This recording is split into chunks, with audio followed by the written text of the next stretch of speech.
വിശ്വാസം ആദ്യം നിന്റെ വലിയമ്മ ലോവീസിലും അമ്മ യൂനിക്കയിലും ഉണ്ടായിരുന്നു. ഇവിടെ തിമോത്തിയോസിനെ കുറിച്ചാണ് പറയുന്നത്. എന്താണ് പറയുന്നത്?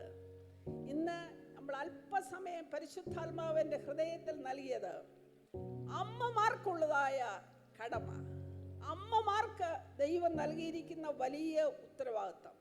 എന്നോട് അനേക ആളുകൾ വന്ന് പറയാറുണ്ട്, എൻ്റെ മോൻ ഇപ്പോൾ എഞ്ചിനീയറിങ്ങിന് ഫസ്റ്റ് ഇയർ പഠിക്കുകയാണ്, അവൻ നല്ലപോലെ പഠിക്കും, പക്ഷെങ്കിൽ അവൻ യോഗത്തിനൊന്നും പോകത്തില്ല. അവനെ എഞ്ചിനീയർ ആക്കുന്നതിന് മുമ്പായിട്ട് അവനെ കൈക്കുഞ്ഞായിട്ട് നീ ചെറിയ ഭക്ഷണങ്ങൾ കൊടുക്കുന്ന സമയത്ത് അമ്മയാകുന്ന നീ ചെയ്ത നിന്റെ കടമ എന്താണ്? നീ അവന് വേണ്ടിയിട്ട് പാലും കാര്യങ്ങളും ഇറച്ചിയും മുട്ടയെല്ലാം കൊടുക്കുന്നത് പോലെ തന്നെ നീ നിന്റെ ആത്മീയ നിലവാരം ഫസ്റ്റ് ഇയർ എഞ്ചിനീയറിംഗ് പഠിക്കുന്നതിന് മുമ്പ് നീ നിന്റെ കാലഘട്ടങ്ങളിൽ എങ്ങനെയാണ് അവനെ വളർത്തിയത്? എന്നാൽ ഇവിടെ പറയുന്നത് ആ വിശ്വാസം ആദ്യം നിന്റെ വലിയമ്മ ലോവീസിലും അമ്മ യൂനിക്കയിലും ഉണ്ടായിരുന്നു.